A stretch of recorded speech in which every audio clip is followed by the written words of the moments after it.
자, 오늘 새로운 아침입니다. 오늘도 말씀을 통해서 우리의 삶의 방향과 목적을 다시 새롭게 할 수 있기를 바랍니다. 마태복음 24장 15절에서 28절 말씀인데요. 자, 주시는 교훈을 기도 제목으로 우리 같이 나누겠습니다. 따라하십니다. 앞으로 큰 환난이 와도 흔들리지 않는 믿음을 주시고 진리의 말씀 위에 단단히 서게 하소서. 아멘. 성도 여러분, 오늘 말씀은 매우 중요한 말씀입니다. 만약 내일 당장 감당할 수 없는 큰 재난이나 국가적인 위기가 닥친다면 사람들은 어떤 반응을 보일까요? 아마 대부분은 당혹감과 공포에 휩싸일 것입니다. 도대체 왜 이런 일이 갑자기 생긴 거지? 어디로 가야 살 수가 있지? 하면서 갈팡질팡 할 것입니다. 준비되지 않은 상태에서 마주하는 환난은 사람의 이성을 마비시키고 가장 소중한 신앙마저 뿌리채 흔들거리게 만들기 때문입니다. 그런데 오늘 본문에서 주님은 우리에게 놀라운 사실 하나를 일깨워 주십니다. 장차 다가올 대환난은 갑자기 닥치는 사고가 아니라 이미 주님이 미리 말씀해 주신 사건이라는 점입니다. 25절 말씀 보세요. 보라, 내가 너희에게 미리 말하였노라. 주님이 미리 말씀하신 이유가 무엇일까요? 우리를 겁주기 위해서일까요? 아닙니다. 환난의 때 세상 사람들이 공포에 질려서 방황할 때 적어도 주님의 자녀들은 이미 말씀하신 약속을 붙잡고 당황하지 않고 모든 위기를 대처할 수 있게 하시려는 주님의 따뜻한 배려인 줄 믿습니다. 기억하십시오. 세상은 무너져도 주님의 말씀은 무너지지 않습니다. 이것을 붙잡아야 돼요. 오늘 이 말씀을 통해 멸망에 가증한 것이 거룩한 곳에 서서 이 세상을 더럽히고 또 하나님을 모독하는 이 혼란 속에서 이미 말씀하신 주님을 신뢰함으로 우리의 가정, 일터를 믿음의 반석 위에 세우는 은혜가 있기를 주의 이름으로 축복합니다. 자, 주님께서 첫 번째로 하신 말씀 뭡니까? 거룩한 곳을 더럽히는 시대의 징조를 분별해야 된다. 거룩한 것은 무엇을 의미합니까? 우리가 보통 성전을 말하죠. 하나님께서 임하시는 것, 예배하는 것, 그것이 더럽혀지는 그런 시대가 온다라는 거죠. 그때 우리는 정신을 바짝 차려야 한다는 거죠. 15절 말씀을 다 같이 읽어보겠습니다. 15절 시작. 그러므로 너희가 선지자 다니엘이 말한 바 멸망에 가증한 것이 거룩한 곳에 선 것을 보거든. 주님은 다니엘서의 예언을 인용하시면서 멸망에 가증한 것이 거룩한 곳에 서는 것을 보라고 하십니다. 이 말씀은 역사적으로 로마 군대가 하나님의 성전을 더럽힌 사건을 의미합니다. 성전에 우상을 세우고 대지피로 제사를 지내고 그리고 예배를 금하고 말씀을 회방했던 그 사건이거든요. 그 사건이 과거에만 있는 것이 아니라 앞으로 일어날 것이다 라고 말하는 것이죠. 또한 이것을 개인적으로 우리에게 적용할 수도 있습니다. 영적으로 보면 이것은 거룩하신 하나님이 계셔야 할 자리를 세상의 다른 무엇이 찬탈한 상태를 의미하는 것입니다. 여러분, 오늘 우리의 삶에서 가증한 것은 어떤 모습으로 찾아올까요? 하나님이 중심이 되어야 할 예배의 자리에 나의 욕망과 성공이 들어올 수 있다는 거죠. 말씀보다 내 감정이 더 중요하게 여겨지고요. 거룩함보다는 세상의 편안함이 더 나에게 중요하게 여겨졌다면 이미 우리의 마음의 성전은 침범당하기 시작한 것이고 더러워지기 시작했다라는 겁니다. 가정에서 자녀의 성적이 신앙보다 우선이 되고 교회에서 회개보다 편안한 것만 찾고 있다면 그것이 바로 영적인 위기다라는 겁니다. 마치 집의 기초에 금이 가면 겉모습은 당장은 멀쩡해도 결국은 어떻게 해요? 무너지게 되듯이 신앙도 중심이 흔들리고 더럽혀지면 오래 버티지 못하고 무너지는 날이 온다라는 겁니다. 사랑하는 성도 여러분, 지금 여러분 마음속 거룩한 곳에는 누가 서 있습니까? 하나님 대신 걱정과 불안이 서 있지는 않습니까? 주님이 왕이 되셔야 할 자리에 돈과 성공이라고 하는 우상이 서 있지는 않습니까? 예수님은 우리에게 단지 시대를 분석하라고 하시는 것이 아니라 먼저 내 마음의 성전이 무엇이 세워지고 있는지를 깨달으는 겁니다. 물론 마지막 때에 큰 환란이 올 것이고 또한 적그리스도와 같은 그런 주님을 대적하는 악한 통치자가 나타나서 예수 믿는 사람들, 교회를 핍박하고 하나님을 모독하는 일이 있을 수 있습니다.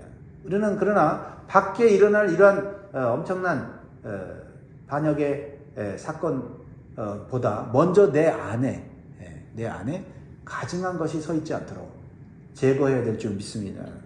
오늘 우리 마음의 보좌를 다시 주님께 내어드리고 주님과 동행하는 한날을 살기로 또 계속해서 주님과 영원토록 함께 동행하기로 결단하는 시간이 되기를 바랍니다. 또 주님께서 두 번째로 무엇을 말씀하십니까? 위기의 때일수록 미련 없이 말씀에 즉각적으로 순종해야 된다는 겁니다. 이 위기의 때는요, 골든 타임이 중요하지 않습니까? 그래서 주님의 말씀이 들릴 때 즉각적으로 순종하지 않으면 때를 잃어버릴 수 있다라는 겁니다. 큰 환란이 닥쳤을 때 어떻게 반응해야 되는지 주님이 오늘 16절로 18절 말씀을 주셨습니다. 그때에 유대에 있는 자들은 산으로 도망할지어다. 지붕 위에 있는 자는 집 안에 있는 물건을 가지러 내려가지 말며 밭에 있는 자는 겉옷을 가지러 뒤로 돌이키지 말지어다. 굉장히 긴박한 상황을 말하고 있죠. 주님은 큰 위기 때가 오면 산으로 도망가라 라고 말씀하십니다. 지붕 위에서 물건을 챙기거나 밭에서 겉옷을 가지러 뒤로 돌이키지 말라는 이 말씀은 어떤 상황의 무서움을 얘기하는 것이 아니라 순종의 긴급성을 말하고 있는 겁니다. 긴급할 때 주님의 말씀을 기억하고 그 말씀을 즉시 순종하면 살 길이 열린다라는 것을 말하고 있는 것입니다. 자, 이 말씀 우리의 삶에 적용합니다. 우리가 신앙생활 하다 보면 분명히 멀리 해야 될 관계인 줄 알면서도 정 때문에 머뭇거리고 끊지 못하는 경우가 있습니다. 또 끊어야 할 그러한 잘못된 습관이나 죄인 줄 알면서도 그것이 익숙하기도 하고 또 즐겁기도 해서 놓지 못할 때가 있다라는 것입니다. 하지만 산불이 번지는 산속에서 금부치를 챙겨 나가겠다고 시간을 끌면 결국 목숨을 잃게 됩니다. 롯의 아내가 왜 소금 기둥이 되었습니까? 몸은 나왔지만 마음은 여전히 세상 미련에 묶여 뒤를 돌아보았기 때문입니다. 위기의 순간에는 나의 계산이나 미련보다는 즉각적인 말씀의 순종이 우리의 생명을 살리는 줄 믿습니다. 여러분 예전에 한국에서 학교 다닐 때 소방훈련 하지 않았습니까? 그렇죠? 네. 혹시 학교에 불이 나면 학생들을 어떻게 대피해야 되는지 미리 훈련하지 않습니까? 그때 정말 그 학교가 얼마나 일사불란하게 움직이는지 모릅니다. 그렇죠? 평상시에는 아이들이 웃고 떠들고 공부하고 안전한 그 학교가 이제 소방 훈련을 하면서 학교에 불이 났다 그러면 어떻게 해요? 우왕좌왕하면 안 되죠. 선생님이 지시한 대로. 그리고 미리 이 불이 났을 때 어떻게 대피해야 되는지를 미리 아는 그 지식을 가지고 움직여야 돼요. 말이 필요 없어요. 그죠? 지시대로 즉각적으로 순종하는 사람만 이 큰 위기로부터 벗어나게 되는 것입니다. 그렇습니다. 사랑하는 성도 여러분, 하나님이 우리에게 회개하라, 떠나라 하시는 것은 우리를 억압하기 위함이 아니라 우리를 살리기 위함입니다. 주님 우리를 살리기 위해 십자가를 향해 뒤돌아보지 않고 순종을 하셨습니다. 지금 여러분들이 미루고 있는 순종이 무엇입니까? 자존심 때문에 미뤄둔 하회, 바쁘다는 핑계로 미뤄둔 기도의 자리를 오늘 다시 회복하시기 바랍니다. 미리 훈련이 되지 않으면 위기 때에 몸이 움직이지 않아요. 생각이 많아집니다. 뒤돌아보는 미련을 버리고 주님 말씀하신 대로, 주님이 지시하신 대로 나아갈 수 있기를 주의 이름으로 축복합니다. 주님이 세 번째로 하신 말씀은 뭡니까? 큰 환난 속에서도 하나님의 주권을 붙잡아야 한다는 겁니다. 누가 그 환난 속에서 누가 주도하는가? 눈에 보이는 것은 세상의 권세자들인데 그때 그 세상의 권세자들을 붙잡으면 우리는 무릎 꿇게 되고 우리는 신앙을 잃게 됩니다. 그러나 큰 환난 속에서도 그 환난을 통제하시고 그 주관하신 분이 하나님이신 것을 우리가 철저하게 의심치 않고 믿어야 될 줄 믿습니다. 자, 21절 22절 주님이 이렇게 말씀하십니다. 이는 그때에 큰 환난이 있겠습니다. 창세로부터 지금까지 이런 환난이 없었고 후에도 없으리라.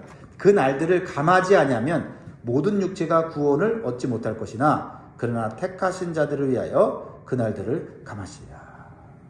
자, 예수님은 믿기만 하면 앞으로 아무 문제가 없을 거야 라고 하는 거짓 위로를 주지 않으세요. 오히려 주님께서 앞으로 환난이 있을 거라는 것을 정확하게 가르쳐 주세요. 그 이유는 정확하게 가르쳐 주신 이유는 뭡니까? 주님이 피할 길을 내시겠다고 우리에게 말씀하시는 거예요. 이 말씀은 무서운 말씀이지만 또한 소망의 말씀이기도 한 것입니다. 여기 보십시오. 22절에 다시 보면 그날들을 감하지 아니하면 모든 육체가 구원을 얻지 못할 것이니 그날들을 이 환난의 날들을 감하는 거 누가 하는 겁니까? 하나님이 하신다는 거죠. 그러나 택하신 자들을 위하여 그날을 감하시나 택한 자들을 위하여는 특별한 보호하심이 인도하심이 있다는 거예요. 할렐루야. 이 말씀 붙잡으시기 바랍니다. 그래서 환난 때에 여러분 우왕좌왕하지 말고 이 주님의 말씀을 기억하고 붙잡아야 됩니다. 그리고 우리가 택하심을 받았다는 것을 우리가 마음에 확신하기 위하여 날마다 말씀 속에서 또 기도 속에서 주님과 영적인 교제를 계속 해야 돼요. 그러면 그 관계 속에서 우리는 확신을 얻게 되는 줄 믿습니다. 고난이 환난이 아무리 길어 보여도 그것은 하나님의 손바닥 안에 있습니다. 환난의 강도와 길이를 하나님이 조종하고 계십니다. 우리가 어두운 터널을 지나갈 때 야 끝이 없구나 하고 낙심하지만 그 터널을 설계한 자는 이미 그 터널의 끝을 정해놓고 있는 것입니다. 끝이 있습니다. 저와 여러분의 인생의 터널도 하나님의 설계도 안에 있음을 믿으시기 바라요. 하나님은 우리가 견딜 수 없는 시험 당함을 결코 허락지 않으십니다. 사랑하는 성도 여러분, 모든 질병, 어떤 질병으로 또 어떤 경제적 어려움으로 말 못한 가정의 아픔으로 우리가 낙심할 때가 있어요. 하나님이 나를 잊으신 거 아닌가? 버리신 것이 아닌가? 그런 생각이 들어올 때, 이 생각이 나를 망하게 한다는 것을 기억해야 합니다. 어떤 상황 가운데서도 하나님은 우리와 함께 하십니다. 우리를 보호하십니다. 우리를 끝까지 인도하십니다. 이 믿음으로 우리가 이겨내야 될 줄 믿습니다. 네 번째로 주님이 주시는 말씀은 뭡니까? 표적보다 기적보다 말씀으로 거짓을 분별해야 됩니다. 말씀하고 있습니다. 마지막 때 우리가 경계해야 될 것은요, 어떤 재난보다는 미혹이라는 거예요. 미혹. 24절의 말씀을 보면요, 거짓 그리스도들과 거짓 선자들이 일어나 큰 표적과 기사를 보여 할 수만 있으면 택하신 자들도 미혹하리라. 이 말은 뭐예요? 표적과 기사를 보여줌으로 세상 사람들은 다 거기에 현혹된다는 거죠. 거기로 몰린다는 거예요. 그런데 누구까지? 택하신 자들까지도 미혹해 한다는 겁니다. 그러면 우리 택하신 자들은 큰 표적과 기사가 일어났다고 해서 와, 저기에 구원이 있는가 보다. 야, 저기가 우리의 살 길이다. 이렇게 무분별하게 쫓아다니면 안 된다. 이 마지막 때는. 이 마지막 때는요, 놀라운 표적과 기사가 일어난다고 다 진리가 아니에요. 겉보기에 화려하고 내 길을 달콤하게 해준다고 해서 다 하나님의 음성이 아니라는 거예요. 마지막 때는 분별이 중요해요. 분별이. 오늘날 유튜브나 SNS에 얼마나 자극적인 종말론과 거짓 가르침이 많습니까? 사람을 두렵게 만들고 특정한 비밀을 한다고 유혹하는 자들을 조심하시기 바라요. 여러분, 주님의 말씀은 공포를 전달하는 게 아니라 복음을 전달하는 거예요. 현실을 직시하게 하지만 그 현실 속에서 우리가 살아갈 소망을 주는 겁니다. 진리의 기준은 오직 성경입니다. 여기에 어떤 말도 어떤 예언도 더해서는 안 돼요. 이 마지막 때는 여러분 이 성경 말씀을 정말 순수하게 붙잡고 묵상하고 이 말씀대로 살아야 돼요. 더하거나 빼거나 하면 안 된다고요. 그래서 요한계시록 22장 18절에서 19절, 성경의 마지막 장 아닙니까? 뭐라고 나와 있습니까? 내가 이 두루마리의 예언의 말씀을 듣는 모든 사람에게 증언하노니 만일 누구든지 이것들 외에 더하면 하나님이 이 두루마리에 기록된 재앙들을 그에게 더하실 것이요, 만일 누구든지 이 두루마리의 예언의 말씀에서 제하여 버리면 하나님이 이 두루마리에 기록된 생명나무와 및 거룩한 성에 참여함을 제하여 버리시리라. 매우 엄중하면서도 우리가 살 길을 정확하게 가르쳐줘요. 그렇죠? 성경에 자꾸 어떤 예언들이 붙어버리면 그 누가 확증을 합니까? 이 시대에. 성경에 있는 것들은 이거는 진리가 아니고 인간이 빼버리면 도대체 누가 기준이란 말입니까? 66권 주신 이 성경이 기준으로 삼고 있으면 우리가 이걸 가지고 더해졌네, 빼졌네, 우리가 분별할 수가 있는 거 아닙니까? 그리고 우리 힘을 안 되니 성령님께, 하나님 이게 더해진 것 같은데, 하나님 이게 잘못 해석한 것 같은데, 성령님과 우리가 교제하면서요 이 시대를 살아가야 돼요. 마지막 때는 정말 은혜롭고 그럴싸한 그러한 거짓 선지자들이 나타나서 우리를 현혹한다는 거예요. 그게 쉬운 게 아닙니다. 우리가 코로나 겪었잖아요. 코로나 겪으면서 얼마나 유언비어가 난무했습니까? 근데 우리 성도들 중에도 이게 옳다 저게 옳다 하면서 막 카톡에 올리지 않았습니까? 그게 분별이 안 되는 거예요. 내가 겪은 거, 내가 경험한 거, 그게 진리인 것처럼 착각해서 그것을 붙잡게 된다는 거죠. 그럴 때 우리가요 진짜 이 말씀을 기억해야 돼요. 오직 진리의 말씀은 성경, 이 말씀을 붙잡고 분별해야 돼요. 이 마지막 때는 누구도 믿어서는 안 됩니다. 오직 주님만을 믿어야 돼요. 마지막으로 주님이 뭐라고 말씀하십니까? 주님은 다시 오신다는 거예요. 다시 오신다. 근데 다시 오실 때 어떻게 오시느냐? 이 말씀을 분명히 마음에 새게 됩니다. 27절 같이 읽습니다. 시작. 번개가 동편에서 나서 서편에서 번쩍임 같이 인자의 마음도 그러리라. 자, 예수님의 초림, 처음 오신 거는 모르는 사람들이 많았어요. 그러나 주님의 재림은요, 모르는 사람이 없다는 거예요. 이걸 꼭 알아야 돼요. 그러니까 예수님 왔다, 메시아가 왔다라고 지금 말하는 이단 종교도 다 가짜입니다. 왜? 이거는 성경에서 말하는 진리와 다르잖아요. 주님 오실 때는요, 모든 민족과 열방이 다 본다 그랬어요. 그러니까 이거 속으면 안 돼요. 이것만으로도 우리가 믿음을 지킬 수가 있어요. 어떻게 해요? 번개처럼 누구나 알 수 있게 영광스럽게 임한다는 겁니다. 여러분, 멀리 보이는 집의 불빛이 밤길을 걷는 나그네에게 힘을 주듯이 다시 오실 주님에 대한 소망으로 오늘 하루하루를 성실하고 거룩하게 살아내는 것이 진짜 재림신앙이고 그것이 진짜 성도의 삶인 거예요. 주님이 재림하신다고 하면서 아무것도 안 하고 그냥 기다리는 것도 문제고, 주님이 언제 오실지 누가 아냐, 이 AI가 로봇이 지배하는 시대에 무슨 그 뚱딴지 같은 신화를 얘기하냐, 이런 무감각도 문제예요. 28절에 보세요. 죽음이 있는 곳에 독수리가 모인다는 말씀처럼 주님의 재림도 심판도 확실하게 임할 거다고 주님이 직접 이 말씀을 하신 거 아닙니까?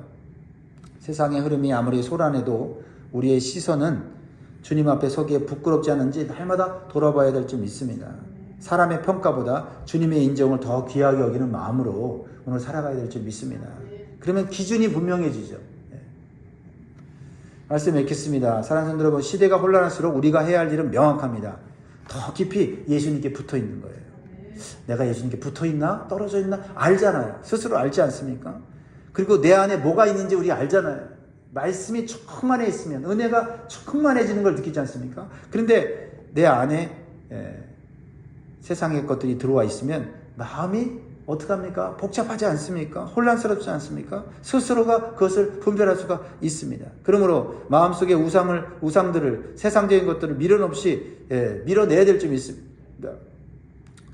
그리고 앞으로 다가올 환난 중에 하나님의 주권과 통치를 굳건히 믿고 붙잡으시기를 바랍니다.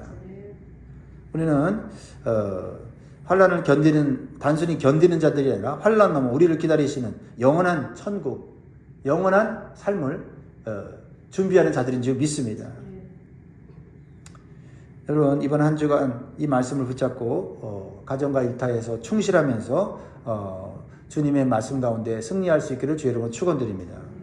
기도하겠습니다.